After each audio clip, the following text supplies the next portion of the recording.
किशुनजी, तपाईँको नाम प्रधानमन्त्री पदमा प्रस्तावित भएको छ। कस्तो अनुभव गर्नुहुन्छ अथवा यस विषयमा प्रतिक्रिया के छ?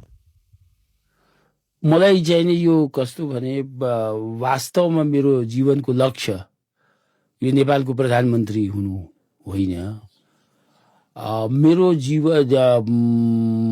जीवनको लक्ष्य वास्तवमा मुक्ति हो र मुक्तिमा चाहिँ नि फ्रिडम पनि आउँछ र त्यो फ्रिडमको स्ट्रगल गर्दाखेरि यो कुरो आइपर्या मात्र हो र त्यो फ्रिडमको स्ट्रगल मेरो आफ्नो पनि फ्रिडम र सारा नेपाली जनताको पनि फ्रिडम सँगसँगै गाँसिया हुनाले मैले नलडिकन सुखै पाइनँ।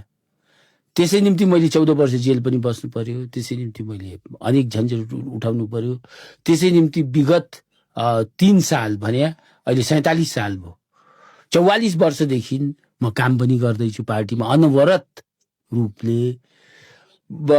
त्यस निम्ति चाहिने मलाई केही खास त्यत्रो खुसीको अनुभव त छैन।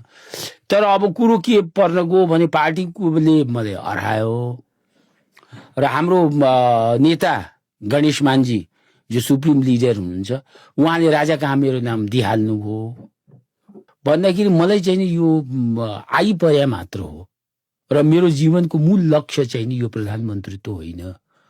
और यद्यपि योभन्दा ठुलो पद त अर्को नेपालमा छैन।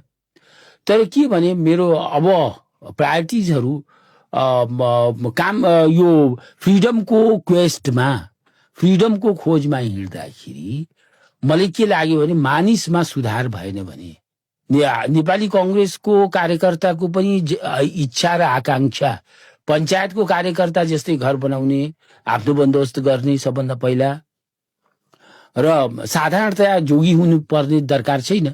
तर केवल अरूलाई मिचेर आफ्नै बन्दोबस्त गर्ने खालको पञ्चायतका कार्यकर्ता जस्तै उसको मनोभावना पनि हो भने त्यो निरर्थक छ।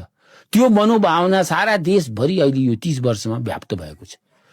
एउटा स्वार्थपूर्ण मनोभावना, आफ्नै बन्दोबस्त गर्ने, आफैले चाहिने राम्रो खाने, राम्रो सारा स्कुललाई राम्रो बनाउनको सट्टा आफ्नो छोरोलाई दार्जिलिङको राम्रो स्कुलमा पठाउने, सारा देशलाई राम्रो दुध उसको सट्टा आफ्नो घरमा राम्रो गाई पालेर राख्ने, सारा देशलाई राम्रो दुध खुवाउनको सट्टा र डेयरीलाई चाहिँ वेल म्यानेज राख्नको सट्टा आफ्नो घरमा एउटा राम्रो जर्सी गाई किनेर ल्यायो, आफ्नो खायो।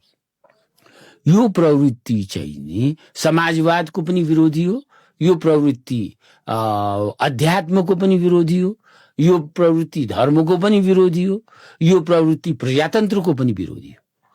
त्यस निम्ति यो प्रवृत्तिमा एउटा क्रान्ति यहाँ नेपालमा आउनु पर्यो र त्यो क्रान्ति ल्याउने जिम्मा